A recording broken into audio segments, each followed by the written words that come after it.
Welcome back to the Butt Chug Podcast, everyone. This is episode 90, the big 90. Only 10 to go. We were just talking about that in pre-production. 10 more to go to the big 100, which will be our biggest episode ever. So that's one of my favorite words is for 80 is octogenarian. What is it for 90? I do like that word. 90? Nindagenarian. Nindagenarian? It's if it's not... Old. Oh, real geez. Old, yeah. That's going to come up later. Yeah. Oh, geez. It's, speaking of age, my kids are really... Octogenarians? They're octogenarians. One, they're Benjamin Buttons. Both of them. Wow. And, awesome. Where are the two of them? I know. Like 1 in a billion, and I got 2 of them. So they are...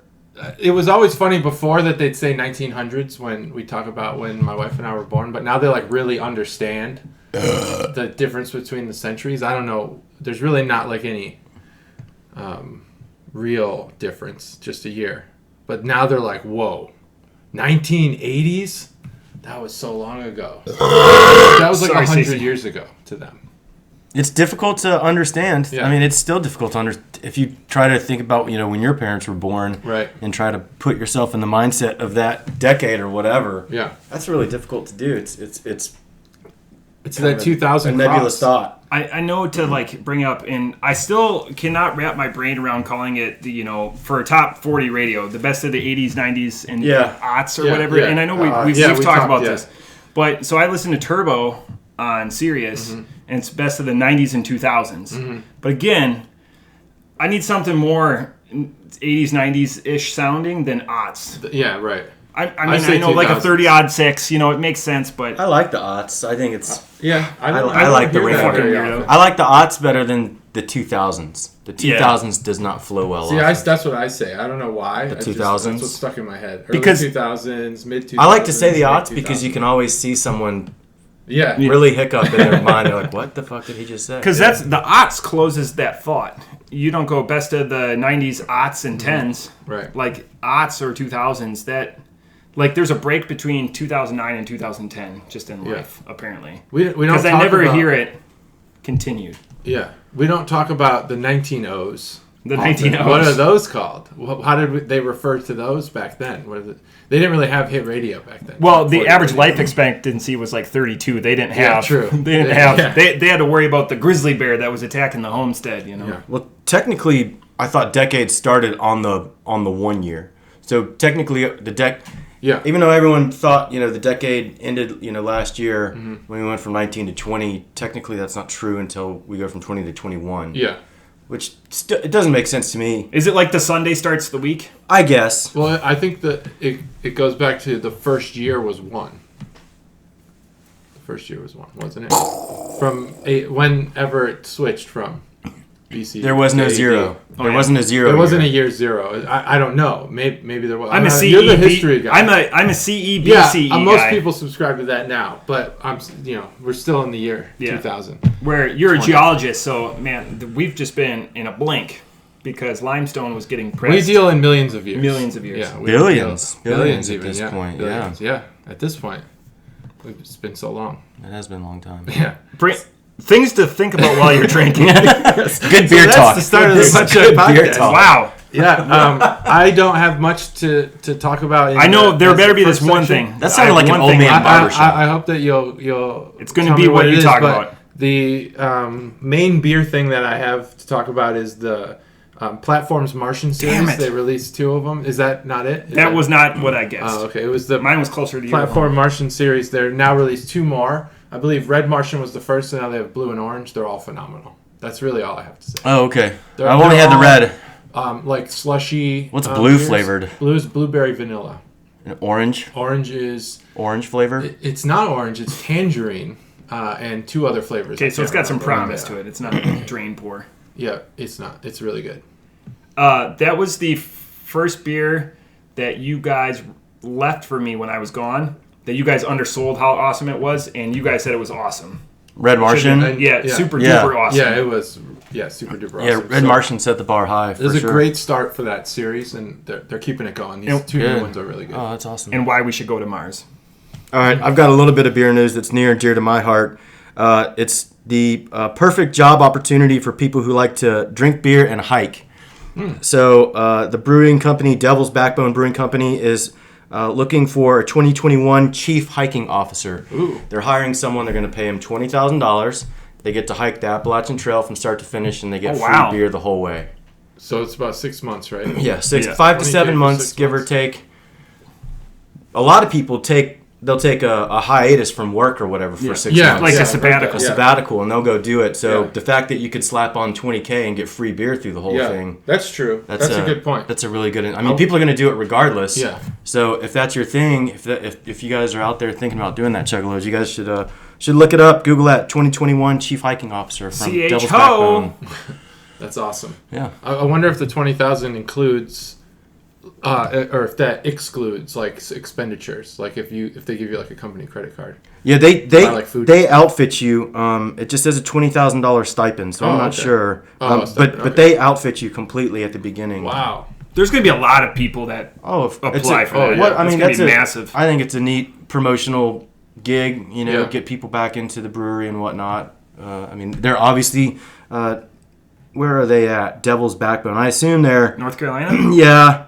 Yeah, they've got to be somewhere. It sounds familiar. Oh no, it's in Virginia. Not even close. I wasn't. It's in Virginia, but regardless. Yeah, I would just offer one suggestion I've heard, because I met someone at work who did the trail. I don't remember who it was. Probably a guy named Bert. Was it Bert? Or Larry. Maybe. Bert or Larry. Scott. Larry's another strong. Well, they were telling me that there's some very dangerous parts of it, in the West Virginia parts. And like stuff. Yeah, exactly. Yeah, some real backwoods type stuff. So I would recommend doing all your drinking and sober up before you hit those parts. Maybe map them out Good first. Idea. Or you don't want to be or get blindingly drunk there. That way you don't remember that part. Yeah, that way it just whatever happens. It's just happens. a blackout. Yeah. It's a good idea. I'm missing my liver. Yeah, my extra kidney. Yeah. Good thing you got $20,000 to buy a new one on the black market. Mm-hmm.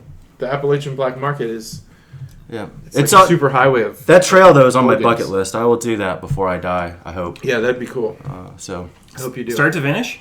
Yep. Wow. Yep. Start to finish. My dad and I have done from Georgia up through the Smokies, so we've done 100+ miles of it. Wow. But we would do it on 2 and 3 day trips here and there. Oh, and it's been forever since we've done it. Not contiguous. No. Not continuously now. So. Yeah, I would like to do it, start to finish, uninterrupted. Awesome. Where does it finish? Maine. Mm-hmm. That's what I thought. We brought up like sabbatical. What's the difference between just leaving your job and sabbatical? I'm going to say it's about $85,000 a year. Before that becomes an option.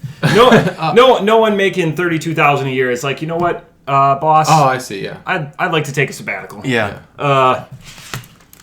No, you cannot do that. Right. Yeah, right. It's not in our handbook. Let's see. Yeah, that's not offered here. We need we need someone to do that. Well, the beer story that I thought you guys would hit on, Branch and Bone's reopening. Yeah, they are. Yeah, big news. That is big news. You're not as shocked as I thought you would be. I saw it earlier. Dang it. Okay. I just forgot to mention it. So that's big news, especially for the local Southwest Ohio, Dayton centric.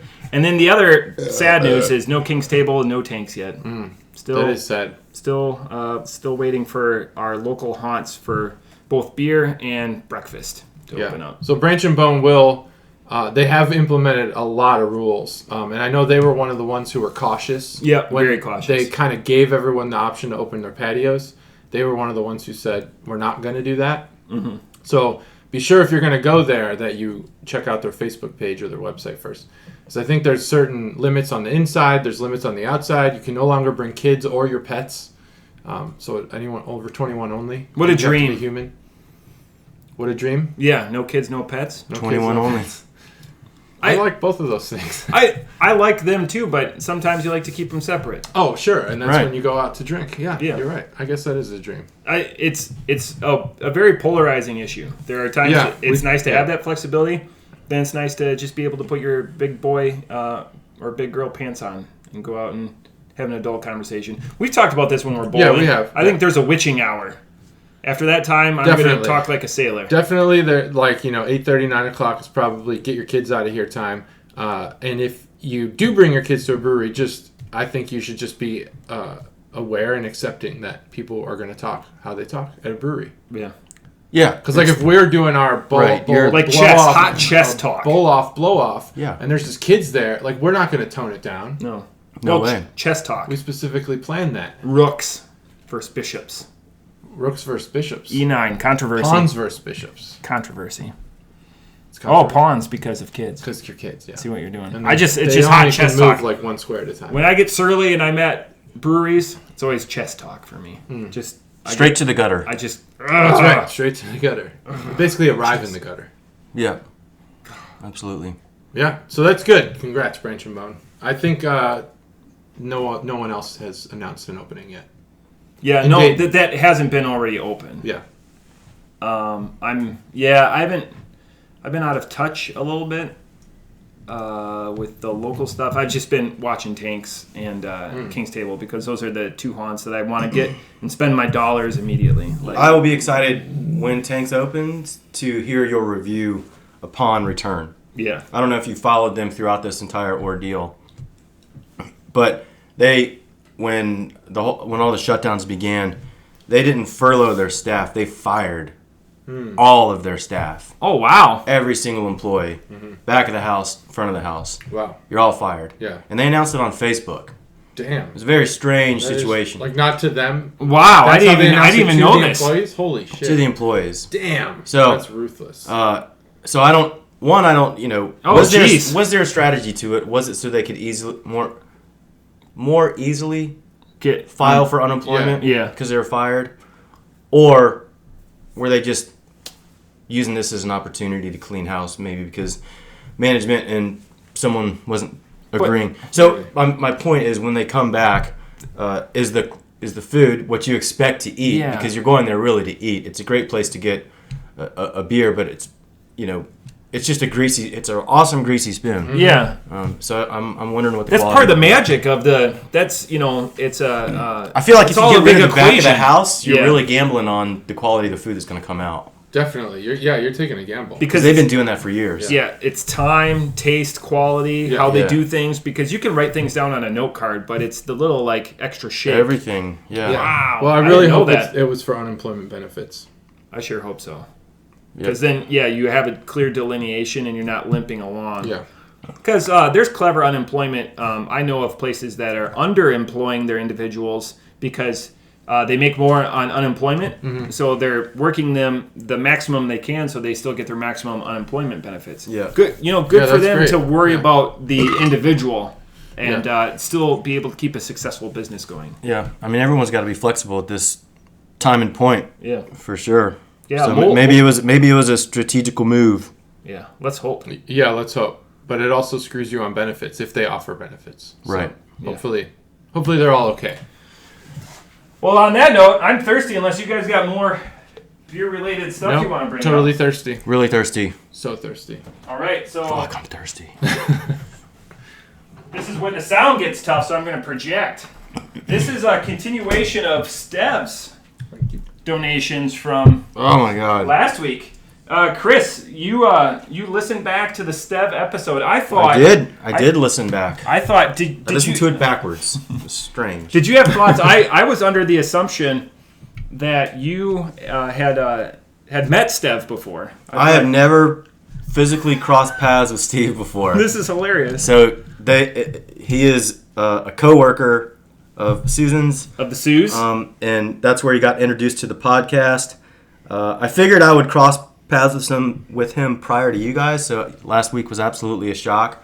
And it was a pleasant shock. I think he should replace me permanently. I enjoyed the episode. I really did. I thought it was great. I thought Steve did a good job. Especially getting just kind of thrown into the pit. He did a great job. He did crack early. He did crack early, but it happened. I mean, there's some nerves, He would have participated in the Bud Orange Challenge.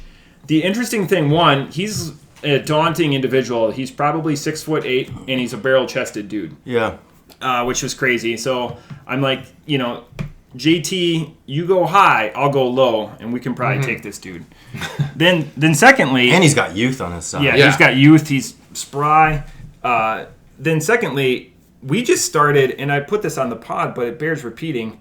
He messaged me less than 12 hours before that and said, hey, I just want to drop off beer. And you know me, I'm like, well, it's not a 1-0 relationship, especially when you're in the area. I'm going to figure out how to reciprocate.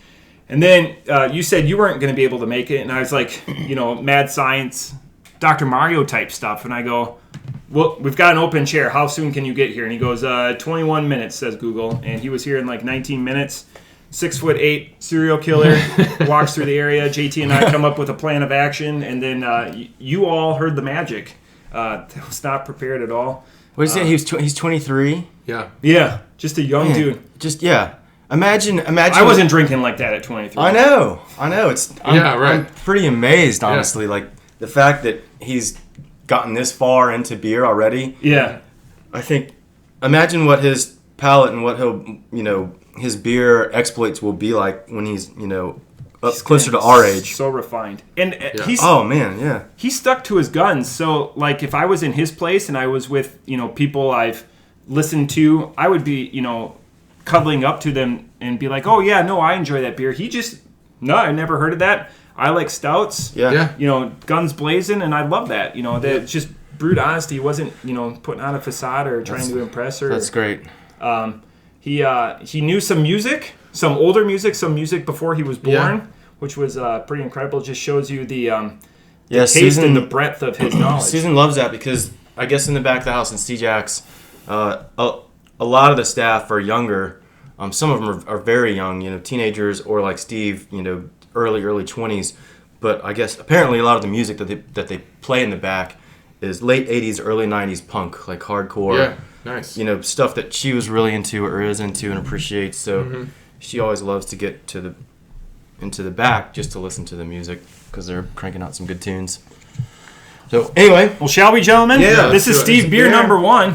3, 2, 1. In honor of Steve, we timed that one perfectly. So this is Alai White Oak.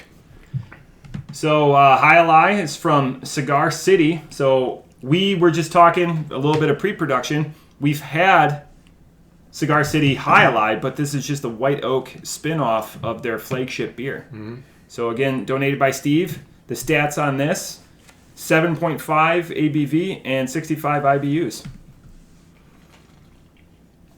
You can find out more information about Cigar City at cigarcitybrewing.com. They're out of Tampa, and we were super excited last year. I think this was... solidly in last year's beer when Cigar City got distribution in Ohio. Yeah. And we were texting in our Beer of the Month group because we all had gone to the store within a couple of days of each other and were like Cigar City. And it was like pallets and pallets on the floor. Yeah. So this was a big gift for us. Yeah, and they're still pushing regular Alai as well. Oh yeah. Right. It's still everywhere. It's everywhere. I would dare I say this is like their standard. Alai, not White Oak. Yeah. We're going to do that. It's their standard. It's their truth, if you will. Exactly. Southwest Ohio. Yeah.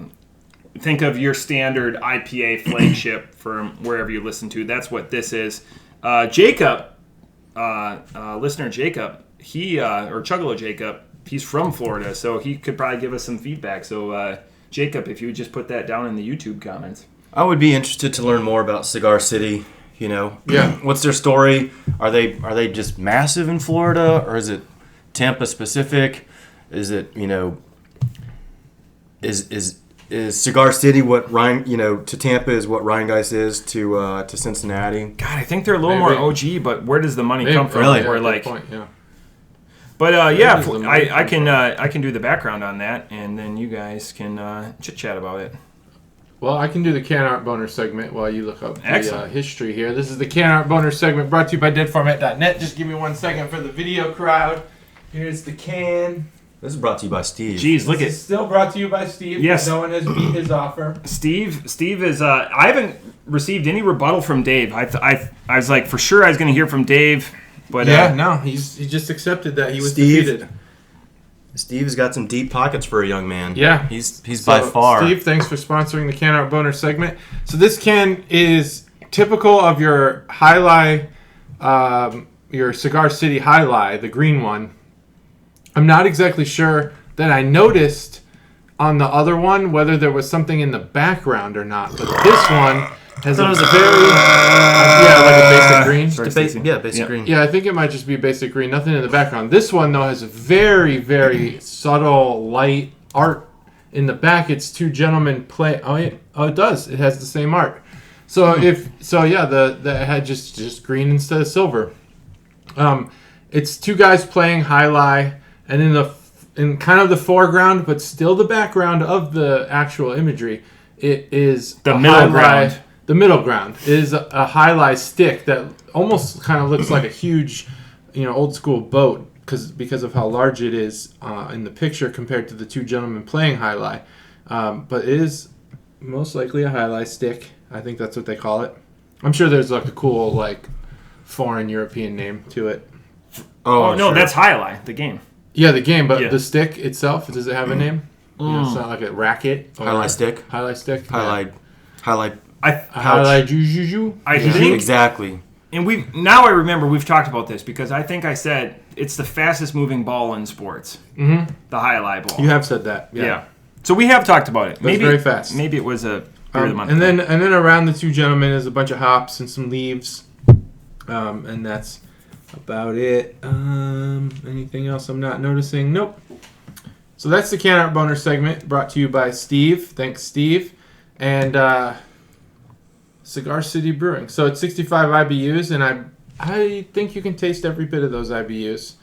I haven't had a very hoppy IPA in a while. I've been kind of trying to step back. I've actually been trying a lot more stouts lately, and sticking with sours because those I love.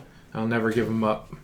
But this does have a bitterness to it, and I can't really place the flavors other than hops that I'm tasting, but I know there's more in there.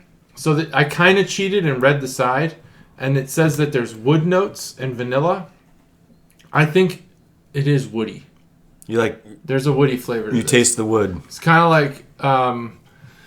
like when you walk into it's like a Richard in when you walk into a wood shop and there's a very thick so it's not like blanket Windex. of sawdust. No, there's a blanket of sawdust throughout the wood shop.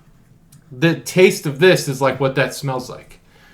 Like it's a nice smell. I like walking into a wood shop with a lot of sawdust around. I don't know how this is sexual. Like people work in wood shops. I'm not even sexual. Burly, manly men work in wood shops. You're the first person to bring up anything sexual about it. Because you guys are giggling like we're not giggling. In his defense, I did bring up Richard. He did bring up Richard. Okay. And every time I say wood, you guys both look me right in the eyes. No. It was when you brought up sawdust because just sawdust. The unique, what's wrong with that? Inedible flavors that you associate with the smell of sawdust in a wood shop is what this tastes like. I got confused because you said a blanket of sawdust, and I began to actually picture a blanket of sawdust. That'd be interesting. And I was like, how does that physically work? Sawdust can, form a perfect layer if you don't clean it up or right after a big project. Yeah. I just feel like if you tried to cover up in a blanket of sawdust, you would get really dirty. Itchy, probably. Yeah. It'd suck. But it'd be like pressed wood, by the way, pressed laminate. Yeah. Not plywood. It's a blanket of sawdust. Yeah, I've actually heard that. No, if you look at it, you can see it. You can see it, yeah, like the IKEA stuff. If you break an IKEA shelf in half on your knee, like a beast, it just looks like sawdust. If you look underneath this table, it's pressed. Oh, it's is it? Okay, wood. I'll do that later. It's a visual podcast. I want to see you look. Gotta look under the table. I'll do it later. You'll see me do it later. I swear I'll do it. I'll look under the table. I think it's been a long time since I've had the green jai-alai, the regular. But I think that I probably like this one better. I feel like I'm having a more positive reaction to the flavor than I did when I drank jai-alai. When I drank jai-alai the first time, I was like, I don't get the big deal. I remember thinking that. I thought you were the one who hyped it. I probably hyped it because it was really hyped on Facebook, and I was in all those beer groups, and I was like, wow, this is a big deal. We got this beer, and everyone's talking about this beer. But I don't remember being excited just by yourself, you're just like, oh. Like I bought a 6-pack, or we had it in the beer club, and I think I bought a 6-pack after that, and I think 4 of them sat in my fridge for like months because I was just not excited to drink it. This one's really good. I actually like this as an IPA. I would drink this. This is another one that I think could be a standard if they wanted it to be. This is better than regular jai-alai. I don't know what I gave the first one, but this is a 4.0. I'll put you on the spot.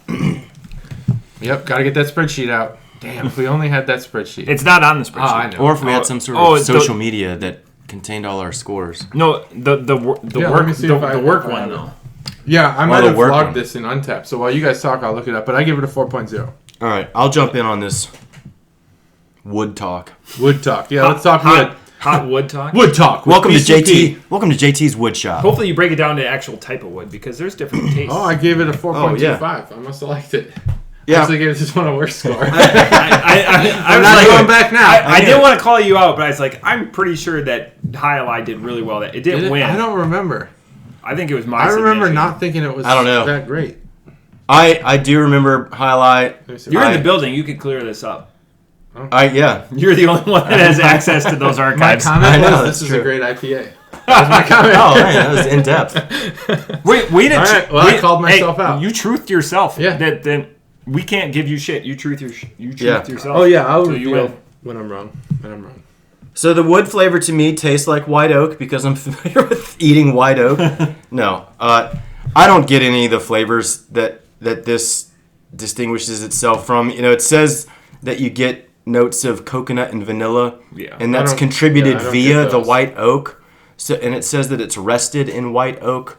So they just take the Alai, they rest it in white oak barrels, I suppose, for a certain amount of time, and then they charge a premium on top for it.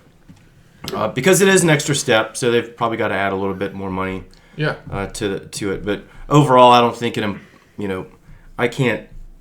would have liked to have had a Alai yesterday. Yeah, right. Yeah, that would have been great. Sorry, Stacey. I should have had a Alai yesterday, so then today I can come in with it very fresh on my memory and then really do a better comparison, because right now I'm doing a comparison based on many beers ago. I always see Alai and I always want to buy it, but then I always pass it up because there's always something newer. Yeah. Something new. You always get something new. And if you're going to get a staple of something that you have to go to, then it's going to be one of our go-tos. But Alai, this could be a go-to beer. Alai and the white oak itself, I would really like to have those either side by side or just very near to each other, so I could compare and see if I could identify anything in it. Yeah. I also give it a 4.0 for the white oak Alai. It's a very good IPA. JT nailed it. It is like a good benchmark IPA beer. If you see this in a restaurant, it's going to be great to have with your meal. And that's it. It's a good IPA. It's not. It's. I wonder if IPAs can get to a 5 anymore. Yeah. I wonder the same thing. It would be so hard to do. Really? I don't think so. I think it. Now I'm thinking about it. I think an IPA can get to a 5 again. I obviously speak for myself. I like this. I like where you're going. I think it could happen. What's the last IPA I gave a 5 to? Yeah.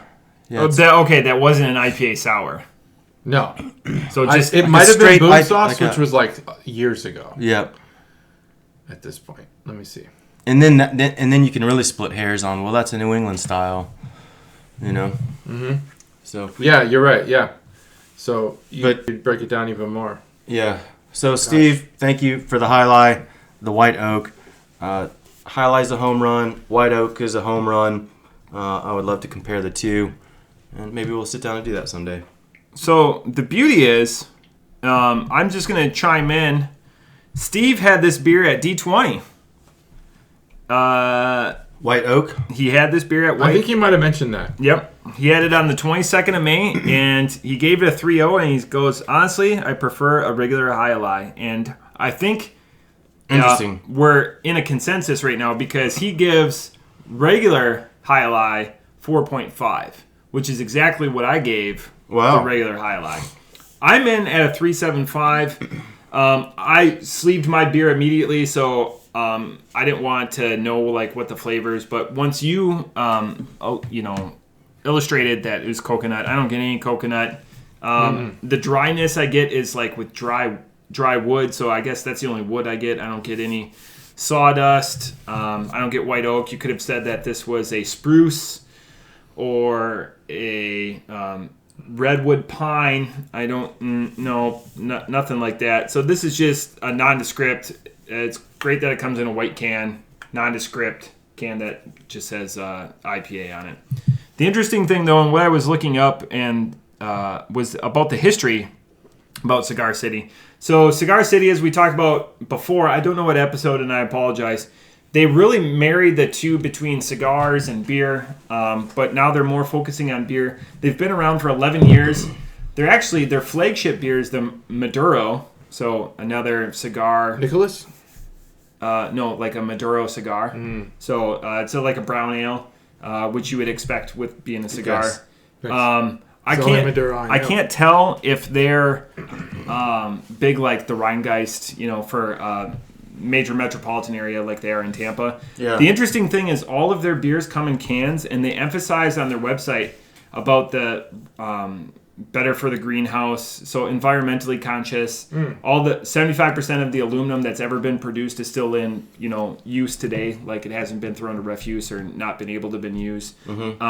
Keeps the flavor better. It's just a lot of things. So keeps the flavor, they're conscious about the fact that they're an aluminum can only facility. That's good. I mean, glass is as recyclable as aluminum, isn't it? I think it's more energy, which I thought was the inverse, but not according to their website, to break down glass and to remake glass than it is aluminum. Because I thought aluminum required a lot of electricity. That's why there's all the hydro dams in Washington, which is because you take bauxite. Anyways, beer podcast, not a science podcast. But 68% of the cans recycled are the highest rate of any beverage container. So maybe... Okay, that makes sense. Maybe that's it. Good. Because do bottles have a dollar amount associated with them like cans do? They have a price, but Some states, typically when I drink out of a glass bottle, I go into the woods and smash them, and I leave them there. So in aluminum, I recycle. That's honest. I recycle them. That's I mean, I because of all the woods by my house. all the woods. I just go over there and smash all my bottles. Well, I mean, because it's fun. Wood is. that's Don't tell me not to do it. Wood is in the name of your town. True. So just a recap. Woodtown. JT came in at a 4.0. Cobra also came in at a 4.0, and I came in at a 3.75. So pretty good consensus. All three of us ranked the regular High Alai more, and that includes Really? Stev. That includes Stev. So I And will, significantly higher. I did look up IPAs. I've rated a 5, and there are very few. The last time I rated not your wife's rankings. No, mine. Yours. Okay. The last time I rated an IPA a 5 was April 7th, 2019. 19? 19. Yeah, 19. 2019. There it was on my Netscape browser. It was Pliny the Elder. And then there's two more. Foggy Geezer, which was in 2018. Yep. And the final one was Netscape Boat browser. Show, which was in March of 2018, which was before the podcast, back when I was still just a... what do they call those guys A rookie. who are on the boats who are... Oh, Greenhorn. Greenhorn, yeah. I was still Wow, Greenhorn I knew where you were craft beer. So, Stev, that was a great transition because I didn't have to feel like we're on to our second beer. For. So good. Hey, good job. Yeah, Good job. Good Laugh job, at him. everyone. Oh, yeah. Our second beer, We did it. and we've never. And that's it. Let's go. Episode 91 next week. And we've never done Harpoon. Okay. So realize let's just that. play word association. When I say Harpoon, beer related, I'm telling you Harpoon Brewery. Oh, I don't know. Okay, excellent. Yeah. I feel like something... Like one word? Something like... Art, like, a statement. like the ocean god of the Greeks. Who is that? Poseidon? Poseidon. Yeah. Harpoon was the first beer I checked in on Untapped. No shit. So, I was going to say OG. Oh. I feel like they've been around for a long time. Probably. And this is going to be up there, and I think these guys, and I apologize, we're going to probably link you. I don't know how to do that. That's why I let producer JT do all that stuff. I think these guys are kind of shelf turds now, so hopefully this is a turnaround. Oh, my gosh. You know what I'm saying, though? Like, Yeah. you always see them, Yeah. you never buy them. That's the thing. Lactose in this beer, by the way. Yeah, buddy. Let's do it. Let's drink some. All right. 3, 2, 1. Excellent. This is another Stev beer, so we have exhausted Stev beer now. This is Harpoon's Mike's Pastry. It's a cannoli stout, which I'm super excited for. Our sweet tooth over there will figure out something else that it tastes like that's inedible. 7.3. I will. It comes in a pint. 27 IBUs. I love that they put that on there for a stout, even though we don't really care it matters.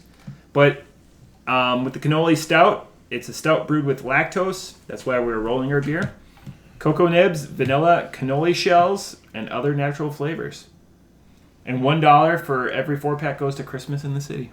Christmas in the City. We should figure out what that is. It's also employee owned, which reminds me that was going to be a part of I was having a conversation with Randy Orton recently about my lack of motivation in my current employer. Does Randy Orton still listen?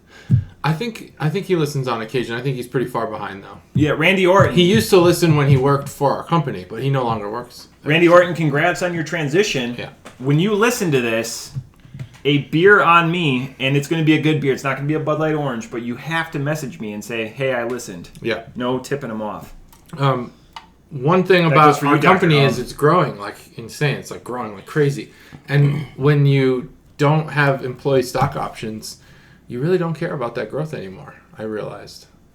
Oh. You know, because we used to have a lot of personality as a company.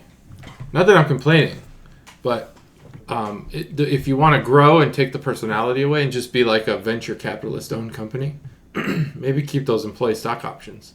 So we are a venture-owned capitalist. Yeah, that's what I'm saying. Venture capitalist. But like now, like there's, I think employees just have less interest. Now we're just the company dead-eyed itself. company. We're just a company now. Companies. Companies. But before we were like, hey, we're all in this together, guys. We're all making money.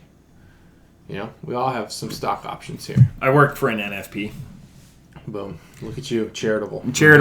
So I want to get into a little bit about Harpoon while you guys take this in and develop, because there's a lot of depth to this.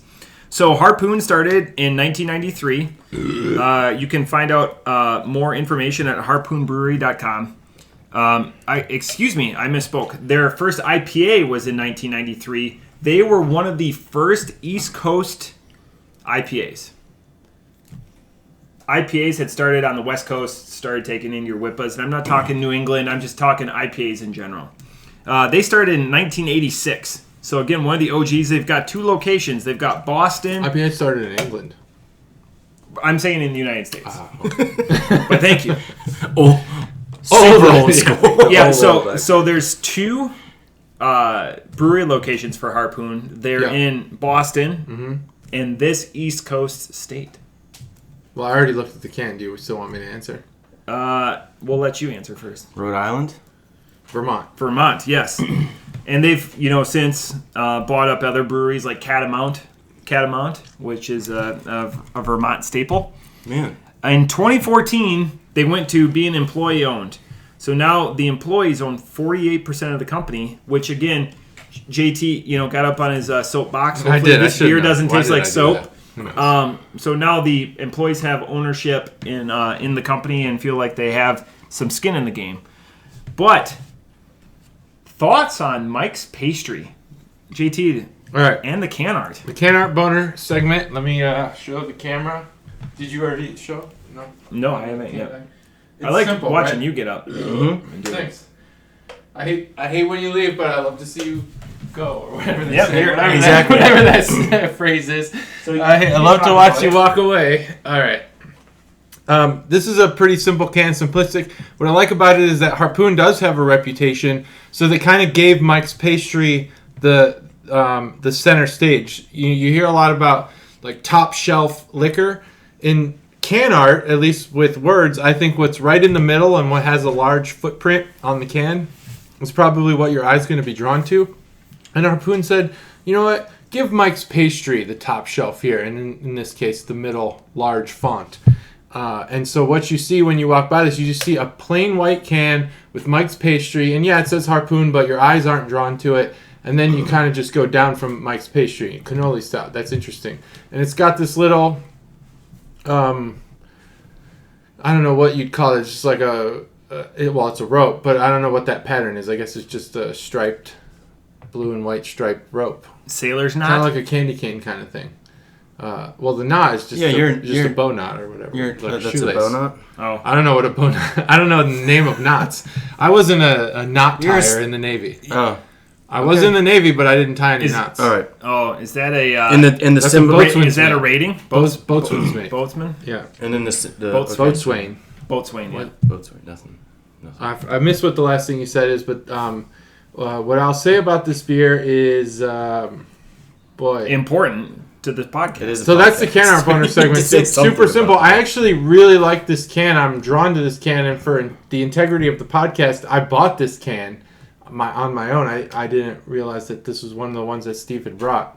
Oh, okay. I was about to say this is a Steve beer. No. I bought this can for my own personal consumption at home. Oh. Because I was like, wow, this is it. I like the simplicity. So have you had this? Yeah, I have. Oh God! But I'm still going to give you the review from my original thoughts. Can I put? It was recent. It was you brought something 5 days ago, and I didn't want. And I didn't want That's to. Cool. And I didn't want to bring it up. Is it your eye is attracted to it because it's so different from everything else that's on the shelf? Yeah, I think it's so different. It's so plain. They were like, okay, awesome. So, the white jumps out. Yeah, the white jumps out. Yeah. When I was, I'm gonna jump in real quick. Please. A young high school kid in South Carolina, I saw in a convenience store a 6-pack of beer that was white cans and it just said beer on it. Yeah, that's awesome. And I bought it. I would too. I mean, I had to. I had to. I was like, I could not know anything about the style or anything because it was ultra cheap. I don't know anything about it. I don't know who made it or anything. It was just a white can that said beer on it. Go. All right, so, God, I don't even remember what score I gave this beer. So we'll check it. Did you check into this on Untappd? I did. Oh my God! So I don't remember 5 days ago. I don't remember what score I gave it, but it is a good beer. This is better than Alai. But the problem with this beer is that, in my purview, is that I love cannolis. One time, get out of here! I'm going to go on a little side story here. One time I was in Illinois. My nephew, he works at an Italian restaurant. It's like his second job. He's a young kid, so we go to support him. Is this the Uber gift card guy? Yeah. Excellent. Yeah, the Uber gift card guy. So Frank, shout to Frank, awesome dude. He's, I believe, a senior this year. He worked at this Italian restaurant last year when I went home to Chicago. And we were like, let's go support him and get some Italian food. Well, we took the whole family, and the only thing we ordered was cannolis. It was so unusual that the manager came out and was like, no one's ever come here and only ordered cannolis. And we were like, well, we love cannolis. Like, we're here for dessert. You go to Dairy Queen, you don't have to get the cheeseburger, you just get the ice cream. You go to an Italian restaurant, you get the cannolis. Well, I love cannolis. I'm getting the gnocchi when I go to an Italian restaurant. Gnocchi is great. There's not enough conversation about gnocchi. Oh, it's so good. It's great food. It's underrated. It's underrated. It's a potato. God, it's so good. Katie makes a good gnocchi dish. I don't need to hear that. She makes a great one. $20. So the problem with this beer is that there's not enough actual cannoli flavor. The cream in the middle, the shells have a very distinct flavor, and there's pistachios on the shavings on the cannoli. This doesn't have any of that. This basically is a chocolate beer, which cannolis do have chocolate chips, but this is basically a chocolate stout. Still very good, very good. It's not overly stouty, so it's drinkable for the person who maybe wants an intro to stouts. I don't even know who you are anymore. It's essentially a cocoa beer. Really still like it. I'm going to have to go with 4.0 on this one too, even though I don't remember my original score. It's very drinkable. Doesn't taste like a cannoli whatsoever. But that doesn't take away from Mike's Pastries. Maybe he makes a great cannoli. So I just want to say, sorry to upend you. You went to a restaurant. I went to a restaurant. And ordered only cannolis. Yeah. The owner came out. The manager or whatever, yeah. And was shocked that you came there. And he said no one's only ever ordered cannolis. So would you say that this is not like the most nervous? Was he nervous? Yeah, like he wanted to know like why would like 8 people, because it was like my sister, my brother-in-law, my mom, me, like they're not on Yelp wife, for cannolis. My 2 kids. They're not known for cannolis, no. Yeah. But it's an Italian restaurant, and he said it's unusual. And then we told him my nephew works here, and he's like, oh, okay, I understand. Like, we had to have an excuse to only order. Good thing we don't put Frank on cannolis today. We put him on, right. Pots. I'm sure Frank would do a great job with cannolis. But that's whether or not that story has a point, at least, I mean, I have a cannoli story, and that's really all it is. Is that we ordered cannolis. God, now I feel bad. I wish there was a Frank your sister's oldest? Yeah. Oh. Only kid. Oh, okay.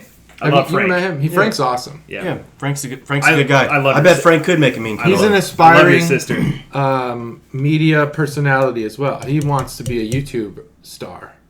Right, a lot of kids bring him on the pod. He doesn't see his chops yet. Maybe when he's 21. Yeah, let's put him on a beer pod right away. Get that 17-year-old in here. As long as your sister's sitting in the background, she can improve it. It's Ohio. Let's wait. Yeah. Let's not promote underage drink. Yeah. All right. So who the fuck is Mike?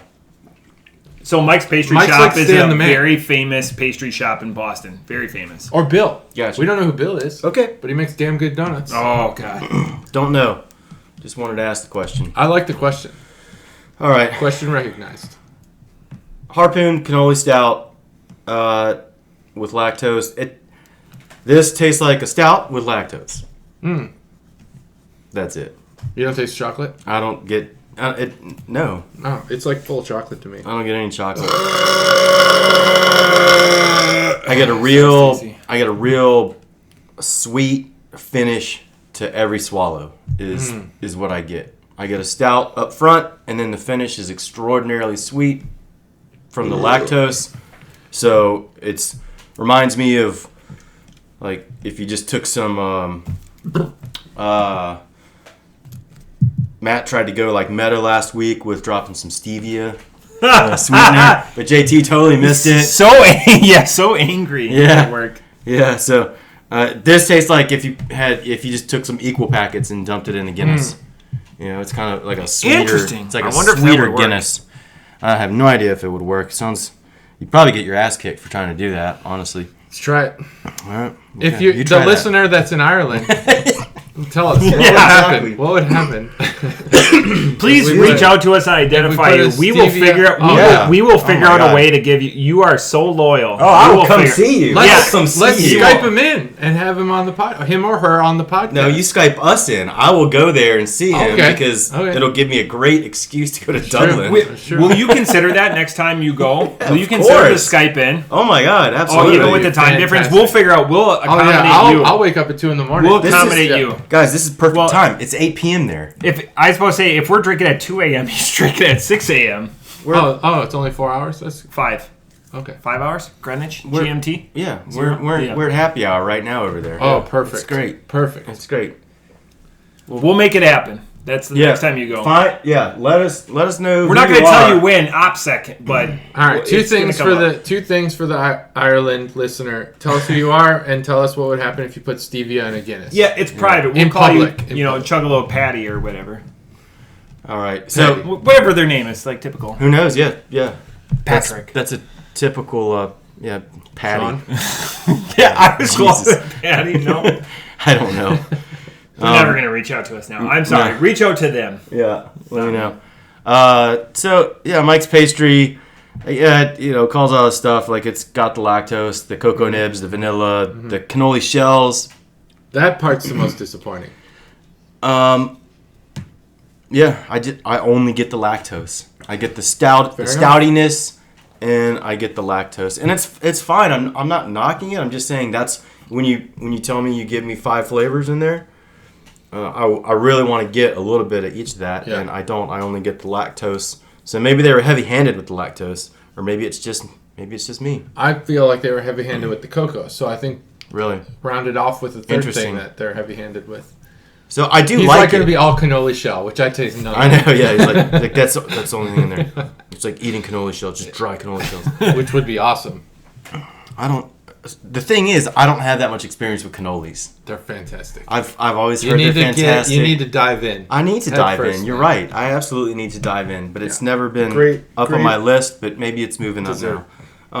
For the beer itself, I give it a 3.5. It's just kind of ho hum stout with lactose. It's good. I do really enjoy it. I wonder what Steve thinks of it. Hopefully I know he'll chime in. You're chiming in. Chime in, Steve. I am interested in this $1 for Christmas City thing. Christmas in the City. Just like this isn't your typical beer. This is obviously some sort of charitable promotional beer that probably won't stick around for long. I like to think that Mike's Pastry is big about community, and with Harpoon being based out of Boston with a satellite facility, Stacy, in Vermont, just that they're involved in Boston and give back charitable organizations. Okay.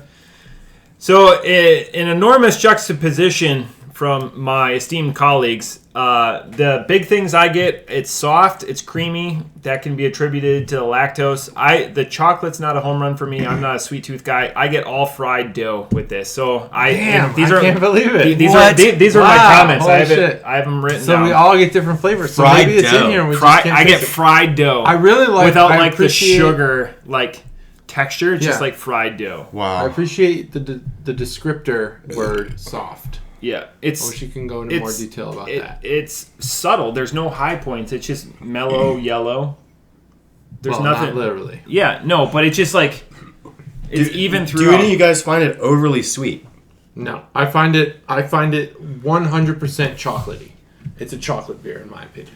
Will you grab me a taster? I don't find it sweet. I find it more like cocoa nibs. Cocoa chocolate. A cup, you said? Yeah, please grab that. Cacao nibs are bitter. Yeah, I taste the bitterness. Milk chocolate.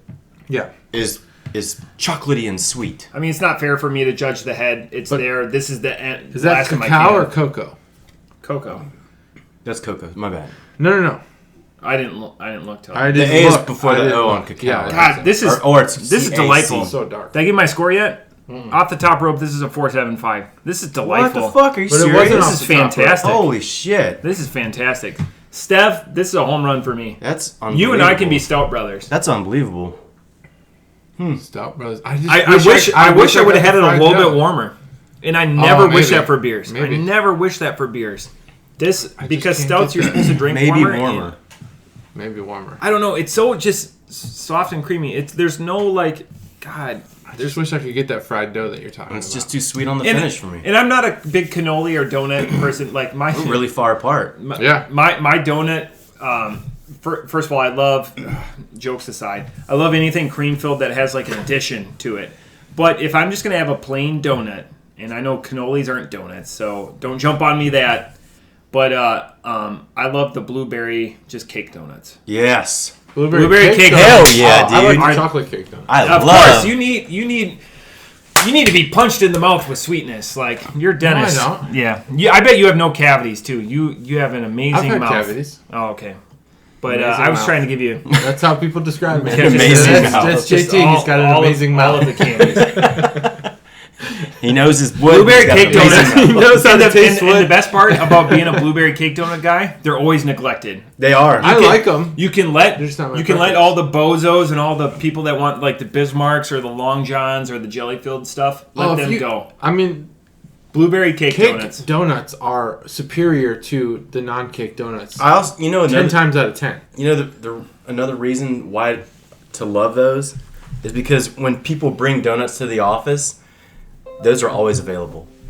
Yeah. Yeah. That's why I said because they're often neglected. That's why I let all the heathens that are excited about free. So when someone's like, "I got donuts for the office," you're like, "Yep, go ahead, clean it out," because in an hour I'll go over there and I'll get that blueberry. Two things will be donut. left: a blueberry cake donut and an apple fritter.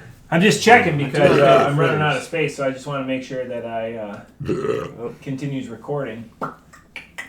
Hopefully it'll be fine. Yeah, fans of the show watching currently, Matt's doing his check. So I'm just going to stall. Doing checks. Check this. I'm just going to stall while Matt does that. Yeah, no, we've got I see a lot of red. I see a lot of red on there. We've got 9 point. Well, because I didn't take last week's episode. These are 12. These are pretty large 12 episodes. gig episodes. You need some Starlink. Yeah. So are you recording in 4K? Always. So 8K. 8K. Smell the vision. You can Your smell. I just got camera is 4K. That's great. Yeah, I just got off the bike, so it's all smell of vision. It's 8K. Yeah, I hope that everyone can smell it. Yeah, they need to smell what Matt's cooking. Mm-hmm. But again, 475. this beer is fantastic. I am still. I mean, where were we at? 4. Would you get 354 475? That's a huge. That's a for us. Yeah, that's a huge gap. And that's why I always try to write down my stuff gap. because you guys say, like, your guys' opinion resonates with me. That's why it's always important to me to write down stuff ahead of time. Yeah. But so last week, KBS you were bigger on. So we've had stouts 2 weeks in a row. Mm-hmm. You're converted. Yeah, none of them taste like wood. You haven't ever attributed stout. But you've purchased this prior to drinking it now. Yeah, and, you've said you've been purchasing stouts recently. I have been. So you're really kind of you're forcing yourself. Trying to get to figure them out. Are you forcing yourself, or are you attracted to them? Well, are you enjoying I've always been attracted to the flavors that are in stouts. But like originally, I was buying a lot of like peanut butter stouts and stuff, and I didn't get it. You're after the gimmicks. Yeah, I want the gimmicks. Like I'm with you like those bourbon barrel ones. I'm just like I don't understand how anyone can give this a higher score than even something like this. Yeah. Like I agree. Even if it's flawed, it has more character and flavor than a bourbon barrel stout, the basic one. I could just be excited to be having carbs. Yeah. So yeah, I'm not forcing myself. I am attracted to the flavors, but I've always been attracted to the flavors. It's just now I get them. I get it more. 7.3. That's really strong for a stout. Oh no, not for a stout. No. Yeah, some of the stouts can come in at like 10. Double digits. Yeah, those you're talking like imperial, Russian imperials. Okay, so if you're separating, I apologize. Like Guinness is like 4.3. Oh, I didn't. Guinness is. I think that's an outlier. Guinness is an outlier on many. Guinness is not an outlier. Guinness is the bar. I know it's the bar. Guinness defined it. I don't know. Guinness created it. I don't know. I wouldn't have been able to tell you that Guinness was 4.3. Yep. I would have lost that trivia question. I would have lost by over 3%. I would have said it. I don't even know if it's 4.3. I'll find out here quickly, but I know it's very low. I think stouts outside of barley wines are the highest average ABVs. Mm-hmm, probably. Like if you're just going, not gimmicks, not like Russian Imperials, not adding Dippas or Trippas or Quads. Like Saisons are lower, Pills 4.2. 4.2 was off. But it's really close. You're not, I mean, what wood does it taste like, you know? Honestly. Yeah, what wood does it taste like? Let's talk about wood. Wood. Back to the wood show, guys. Back to the wood show. No, I don't know. You know, once again, my one Dublin listener, you know, Guinness for me, and you guys have heard it a million times, and so have the Chuggalos. So, you know, that's the standard bearer, that's the benchmark. Everything else, to me, around that has been gimmicky. Mm-hmm. Yeah, this is a gimmick. This is a gimmicky because we're adding stuff. Right. I will acknowledge that the way you talk about Guinness, I'm not gonna pretend to be versed in Guinness. The way you talk about it has attracted me to ordering Guinness, and I've ordered it a few times. Yeah. And I know it's the standard, and they invented it. But the term outlier, I think, applies because it doesn't taste like a stout. Like, all of these stouts have one underlying flavor that's, like, very similar. And they're all doing the same thing, except Guinness. So it's, like, its own thing, and I've tried it a few times now, and it's just a different beer. It's a different beer, but you're drinking... Nitro's on your mustache. Got to be awesome. Yeah. Huh? Nitros on your mustache. If you're drinking that cream, from a pipe. Nitros on your mustache. I thought you were trying to give me a hint that something's in my mustache. No. Okay. No, we're just saying when you drink a... Yeah. It's got to be amazing. Foams up in your... Awesome. Oh, I'm sure. I haven't tried it on Nitro yet. Yeah. Just regular Guinness. Yeah. Regular Guinness. I've had it in the bottles. I've had it on tap. Right. The last time King's Table was open, I went there and got a Guinness. But you haven't had it in Ireland. I have not had it in Ireland. Fresh. I haven't been to Ireland. Different experience. I'm sure. I've heard that. You know, it's like drinking... I've told you guys the Heineken story, right? Mm-hmm. You know, you drink the Heineken here in the United States, it tastes like skunked beer. Yeah. It just tastes like skunked beer. I don't like Heineken. But I've never had a better beer in my life, ever, than in the Heineken factory in Amsterdam. If you go to Amsterdam, if you go through the Heineken factory, you make the tour. Some things are just lost in translation. It's magic. It's just a purely magical beer. And it's so delicious. It's so clean. It's so crisp. It's so refreshing. The next best beer would have to be a Guinness in Ireland. Mm-hmm. You know, when you're drinking these beers from the source right there, it's just... I mean, it's absolute magic what they can do. Yeah. But then when you take it and you ship it across an ocean, it really fucks it up, fucks man. It up. Well, they have some Guinness factories here now, right? To try to prevent that. The last I knew was that they were supposed to build a Guinness factory in Boston. I have not followed up. I have not done the research to know whether or not it's open and whether they're producing. But still, even if that were the case, I would want to be in Boston drinking it from the factory as close as I possibly could. Because even pubs in Ireland, they'll other pubs will talk about how gross other people's Guinness are. Really? Oh yeah. Wow. Like if there's not a lot of action, that means that keg has been tapped for a little bit, and it's going to taste wildly different than a keg that just got delivered from the Guinness factory, just got tapped, and just got drank. And a Guinness takes about 3 minutes to serve, right? Yeah, it takes a while. It builds anticipation. 2.5 minutes to pour an accurate Guinness. Yeah. That's one beer. Yeah, one beer. Right, yeah. They pour it 70%, set it up there, let it settle, top it off, serve it to you. And I love it. Very good. The anticipation kills you. Can't wait to go. Well, depending on your guys' day, I know we have nothing on the table for segment 3, right? So I propose, depending on what you guys want, one more beer. Yeah, let's do it. All right. Oh my gosh. I'm going to choose. So 3 a beers. new segment, one more beer. other people. You know what the best part is? New segment, one more beer. You know what the best part is? What? It's going to be different. Everyone's beer is going to be different. Oh, everyone's beer is going to be different. It's not going to be another Mike's Pastry. What would you like to drink, JT? I don't know. Surprise me. So I have the option between a Vit beer, another Cigar City beer, an American Saison, or an Imperial Lager. Let's try the Imperial Lager. All right. I don't even know what that means. Cobra. Do you want to do the Imperial Lager too? Do you want to do an American Saison? Do you want to do another Citra Pale Ale or a Vit beer? Citra Pale Ale. Citra Pale Ale. I'm going to go... thanks, guys. You're welcome. Loser in this situation. All right. Why are you the loser? You going with the wheat beer? You'll see. How did you lose? Oh, look at that. You are having another Cigar City beer. All right. All right, so these are just going to be... Ooh. This is off the books. This is just another rando beer from the fridge. So you don't have to worry about this is just segment 3. This is just one more beer. That's just what we're calling this segment. Yeah, I love it. That's a great segment. So my this beer segment sparks a lot of memories for me. My segment or my beer, is Boulevard, which if you're a fan of the podcast, know my affinity for Boulevard. This is Tank 7 American Saison. For a split second, I could only see the tank portion of it. I thought there might have been an S. Oh, Tank. I thought it was going to be Stank. Oh, Stank. Ooh, Stank beer. Stank beer would be an awesome name for a beer. That might be accurate. JT, what are you drinking? I have Indeed Brewing Company's Mexican Honey Imperial Lager. It's quite a beer, 8%.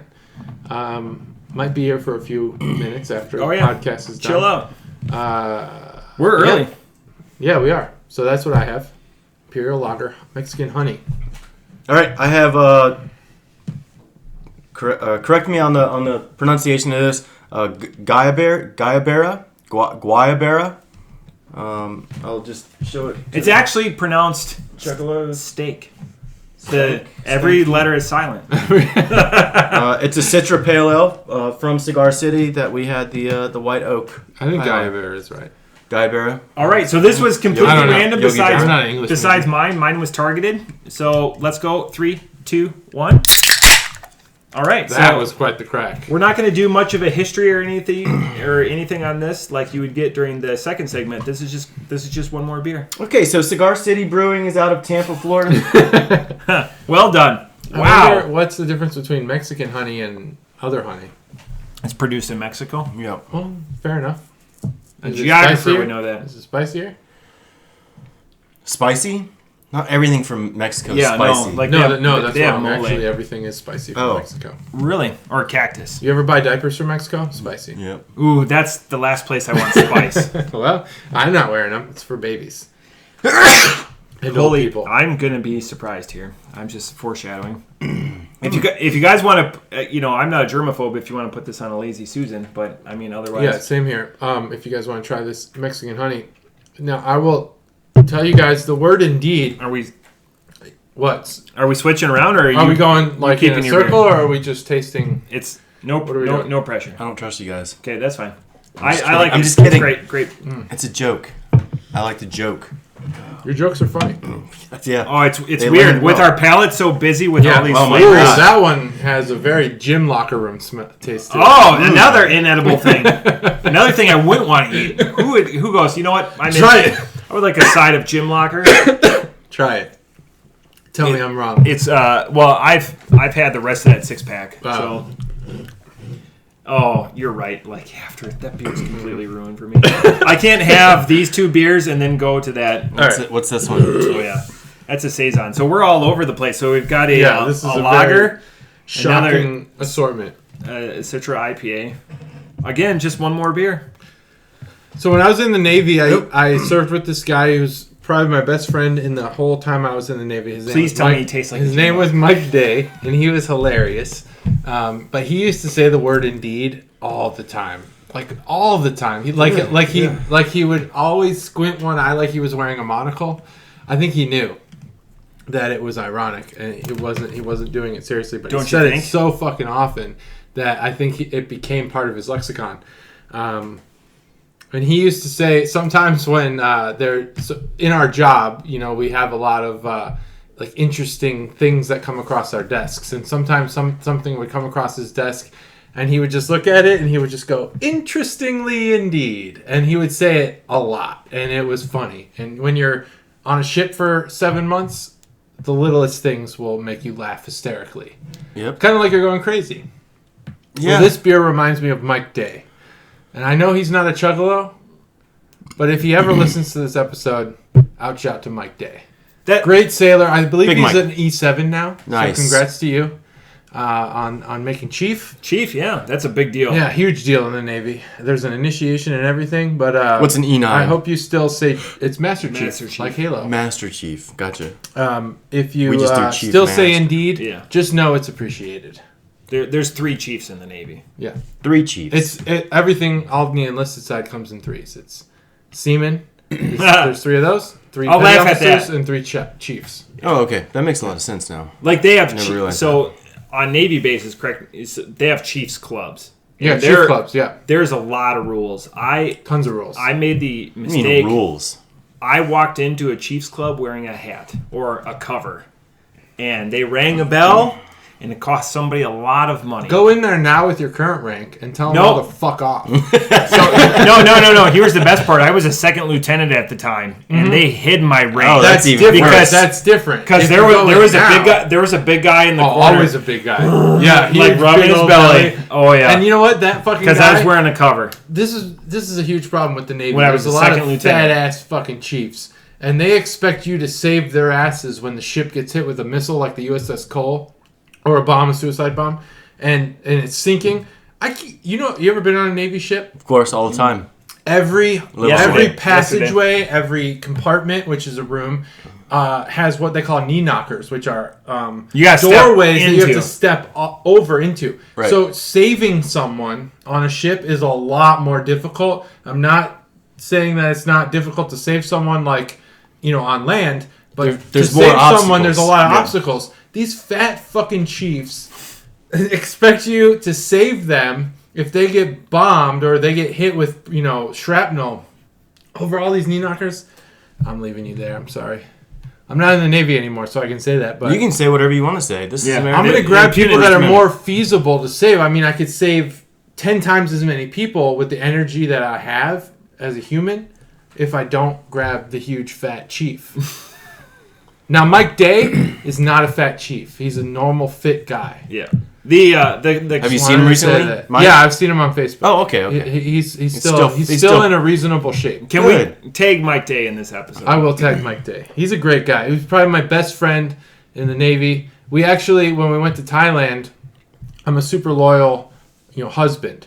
To my wife. You always have to preface that when you go to Thailand.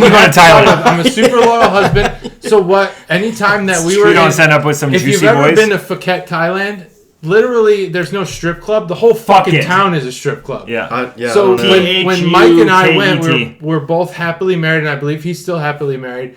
we pretended to be a gay couple so strippers wouldn't ask us for anything. That's how close of a friendship we had.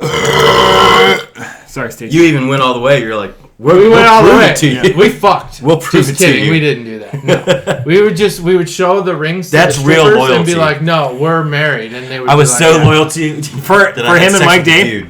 For him and Mike Day. One word. Catcher. I don't know Mike Day, but catcher. Who, me? Oh. Was Mike the pitcher or the catcher? There was no sex. So it doesn't matter. Catcher. We're just great friends. And he said, interestingly, indeed. Great friends. I thought he said indeed a lot. I figured in my mind it was more of like a give and take. Give and take both. You guys have been deployed. Switch off. You've had great I haven't been to fuck it. I've been deployed a lot. You should go. Have you been to Thailand? No. It's crazy. So I haven't described... We were supposed to go. Let's go. I was supposed to go to Cobra Gold. That's what it's called for us. God, that would be awesome. Yeah. But, so I've been deployed with other guys. And you developed very Chuggalo close Dave, who's going to friendships. listen... Yeah, we have a close relationship. We still talk to each other. He sends beer and notes and stuff like that. I would never say that it would be more of a father-son relationship. Yeah, but if you went to Phuket and someone was demanding that you give them 2,000 baht to fuck them, you'd be like, Dave's my husband.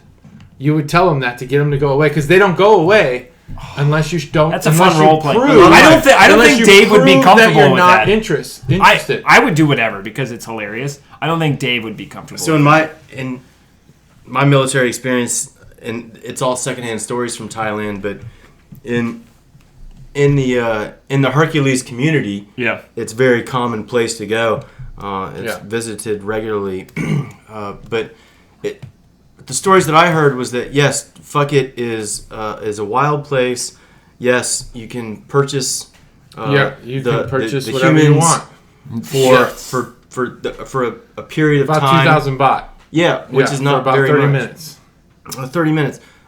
My friends were also they are extremely loyal husbands. Yeah. And committed relationships, and they would go ahead and pay the girls for their time, but they would use them for other services, go get me a soda and go get me this, and you can use them for other services. You can do that as prostitute. Well. Yeah, you can. Because the women there will do whatever you want. Anything you want. It's like, I want 3 cigarettes, half of a chewed hot dog, and a 3-legged dog. You can do that in Phuket. And here's $10. And some people do go to Phuket and hire prostitutes to be their like a personal assistant. Assistant for the week that they're there. Right. But personally, Mike and I did not want to spend all of our money to get these girls to go away. We were just go away. Yeah, right? because your real wives were already taking all your money, so you had nothing. Exactly. If I know Caterade, and the most valuable thing you had was the ring on your finger. Yep. Almost certainly. You were there wearing I was a low-ranking enlisted person. Caterade was just... She was just like... buying Louis Vuitton bags. You better send everything home. You've seen it all over her. But otherwise your balls are going to be between 2 bricks smashed. Oh, no doubt about it. Yeah. No doubt about it. So I'm a loyal husband. Mike's a loyal husband.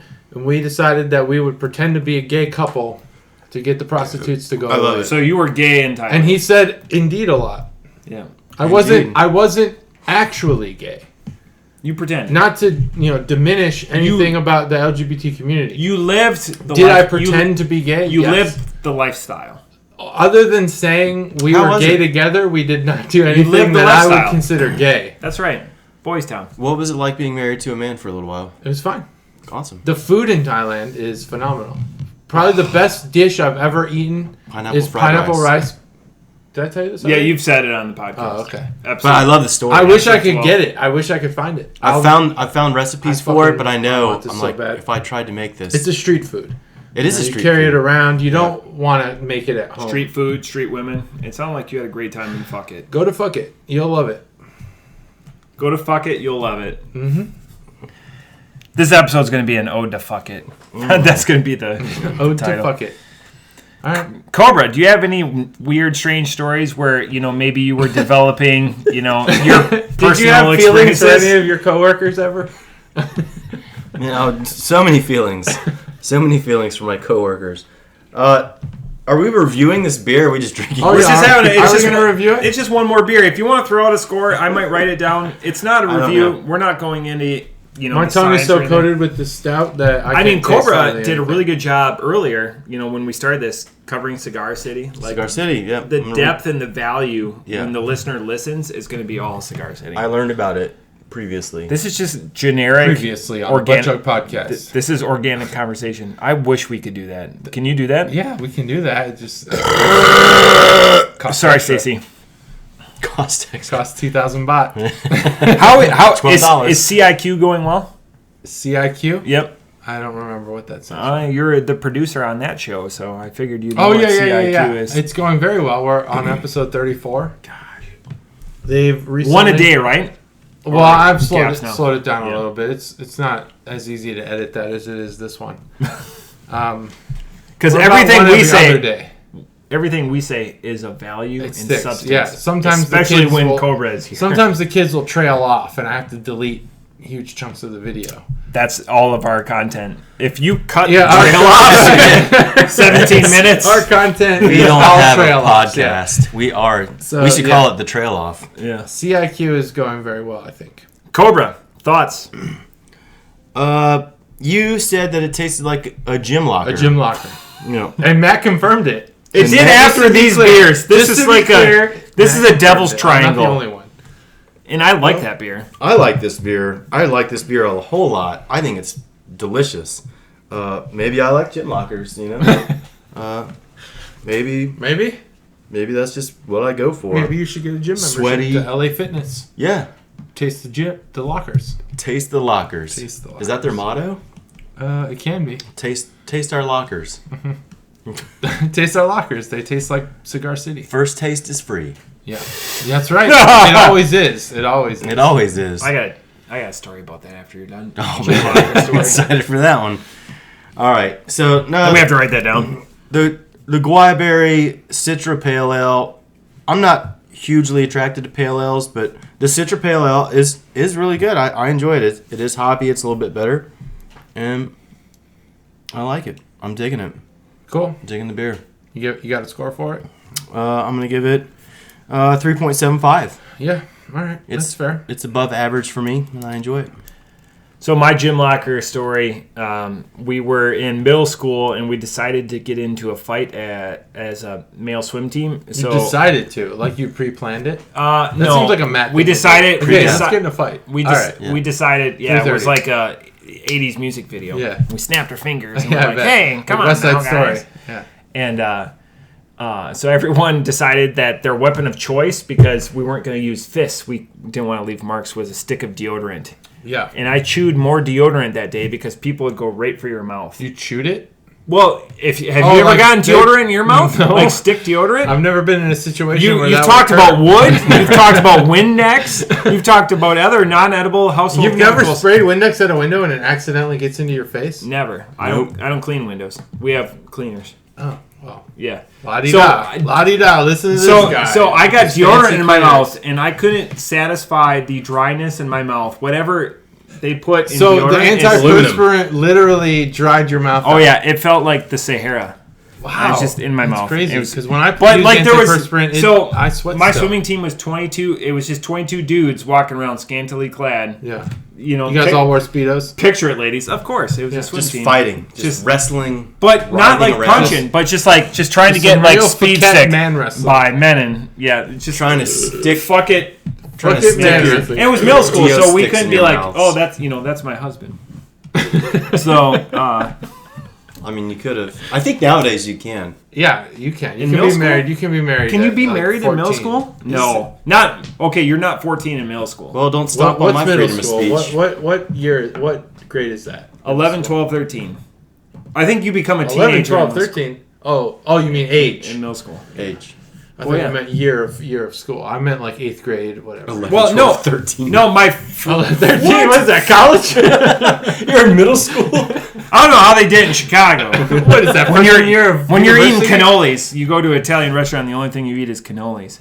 And they question. I already ate. Who would order these? They did. Ask my sister. I know. You know. I'm so concerned. They said no one's ever ordered only cannolis. Because no one does that. No one goes to like a place without like knowing. If the manager came out and said, Why are you doing this? No one only orders cannolis. I would correct my order. I'd be like, you know what? Let's give me some spaghetti. Some meatballs. They thaw their shit from Sam's Club. You know that's what happens. Almost certainly. That's why you can't grade this on admitting that his cannolis are garbage. I know, but you went there. That's why I thought it was so more odd. like cannolis than this beer did.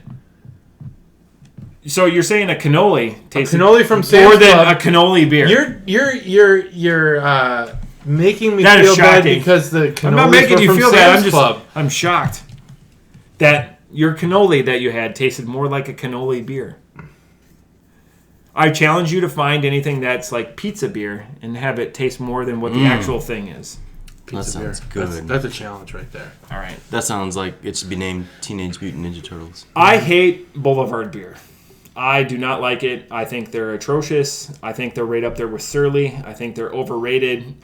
Missouri doesn't have good beer as far as I'm concerned for my limited... Missouri's basically trash. No, I'm not going to say that. Throw the whole state away. This is the best Boulevard beer I've had, and it comes in at a resounding 3.0. Though I do like Kansas City barbecue sauce. I know, but that's not beer. Again, right, cannoli beer. But I'm talking about everything. I like corn from Missouri. I don't like anything in Missouri other than I've got two really good friends that I met on Xbox. Basically, can just Kansas City's way better. Yeah, but Boulevard. Yeah, Boulevard just. I don't remember any Boulevard beers. Saisons, yuck. Yeah, their farmhouse ale is their big that one. Tasted like bookshelf Saisons are just not good. I can't do them. Yeah, I can't do them. Right. So that's just one more beer.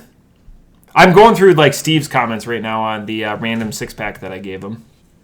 Yeah, he's had Pink Martian. Oh, Pink Martian, what's that?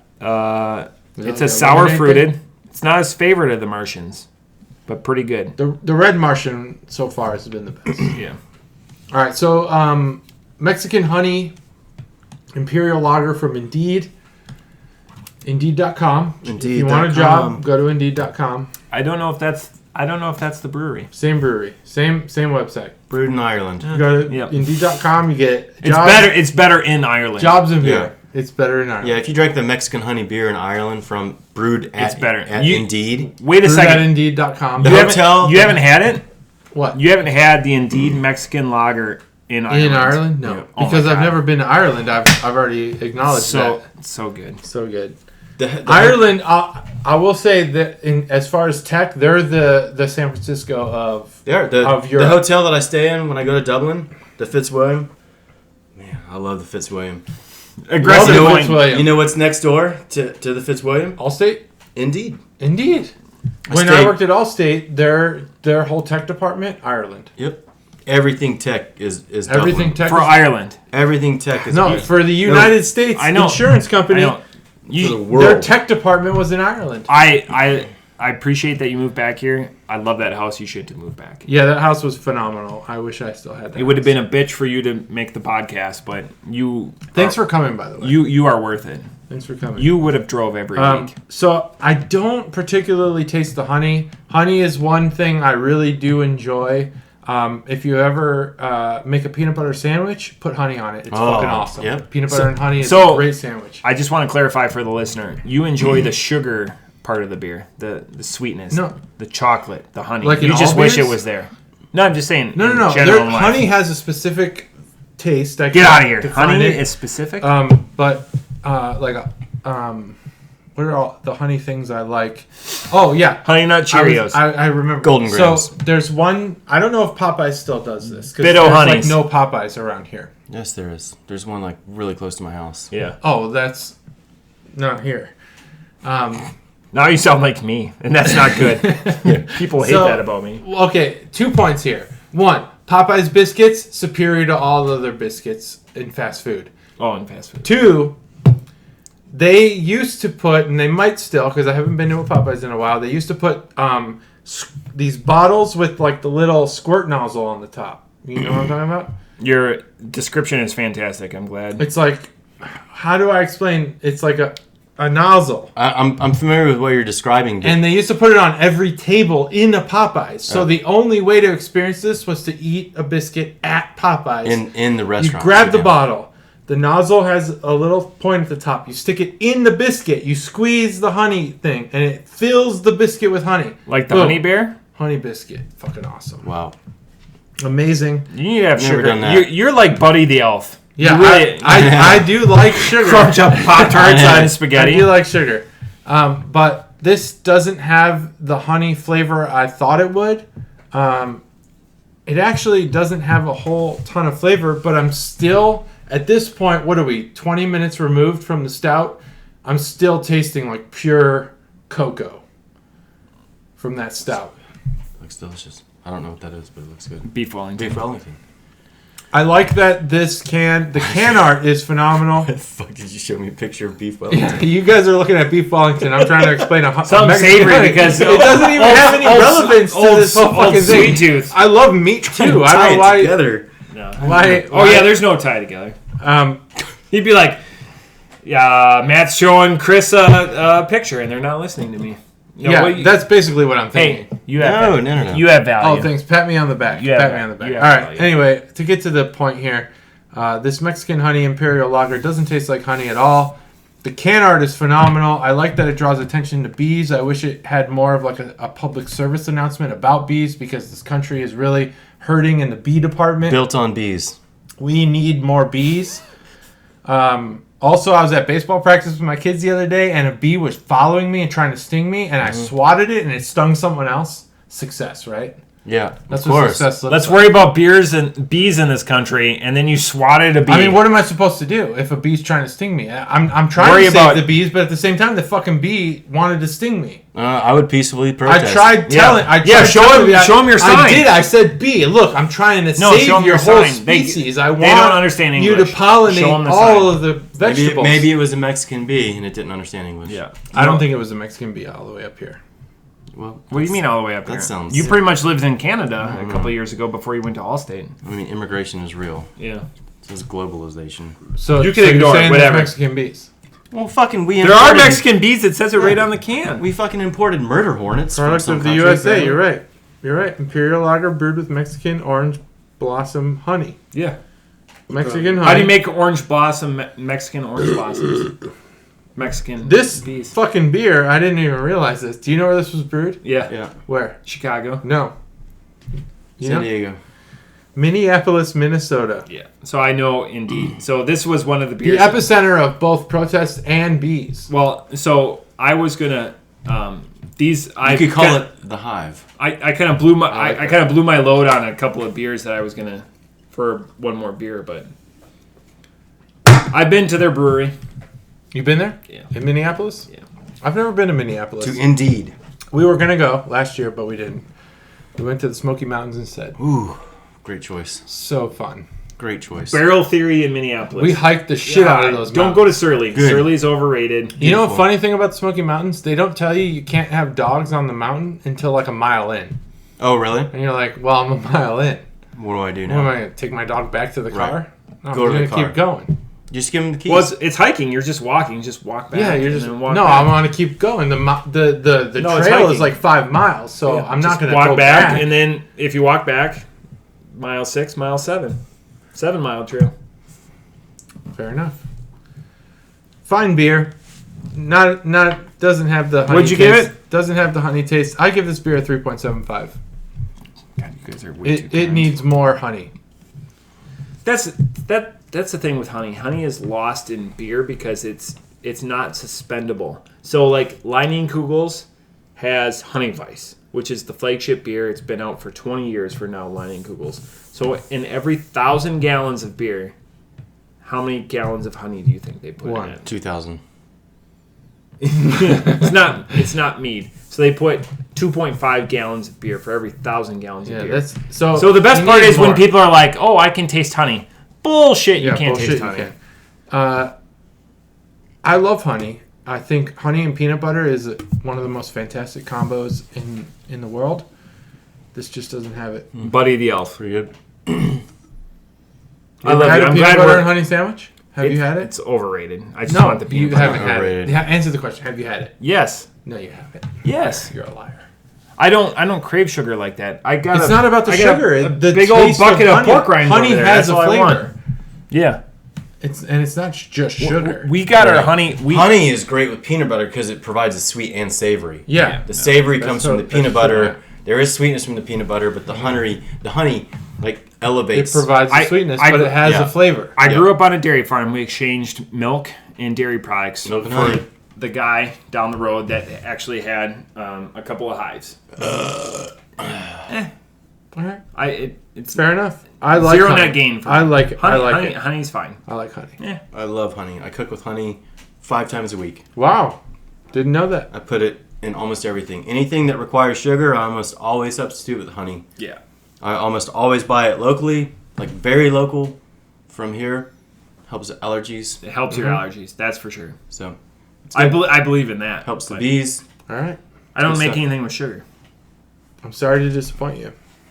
No, that's your taste. I just don't. I'm just not a fan of like sugar, salt. But I don't add salt to anything. There's salt naturally in life, but it's great. Okay. Yeah.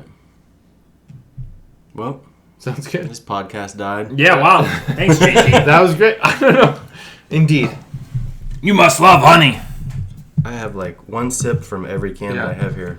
Well, I Except gotta that take a one. piss. You guys want to close out the podcast, or you want to keep talking? Let's close it down. Close her down. Shut All her right, down. close her down. That was episode 90. Join us for the next 10 weeks as we approach 100 episodes. And we're going to develop what we're actually going to do. Yeah, we will eventually decide what we're going to do. I have It thoughts. will be sometime I have mid-August time frame. We're going to do something huge, I think. I think probably will... Probably going to be like a 12-hour episode. Probably a 12-hour episode. We'll probably purchase a lot of C4. Yep. You'll be able to see episode 100. Get from an at extra least hard drive both coasts to download it. Yes. So I'm postulating that episode 100 is supposed to be. Yeah, go ahead. Yeah. Don't trip over the cord. I won't. I'm postulating that episode 18 is supposed to happen on the 18th of August. I'm guessing we're not going to record during a weekday. Well, I've been working with Elon Musk and Starlink, so we're going to try to do a worldwide broadcast. Yeah. So I don't think we're... That's why they pushed up the latest Starlink launch. So when we do big episodes, and big is interpretable to the Chuggalo, I think we're going to record on a day that we don't have to work the next day. Yeah. Oh, yeah. I postulate.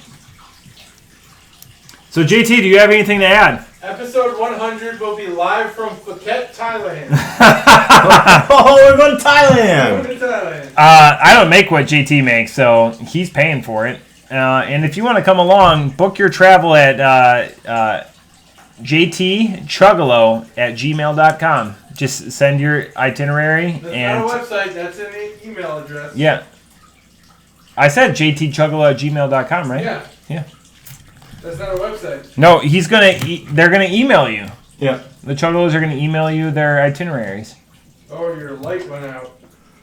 Well, just move a little bit. Don't pee on it. I don't know where I'm peeing anymore. It's not that dark. Well, Chuggalos, thank you. That's episode 90. And Chris, do you have any closing words? Love you guys. Thanks. Peace.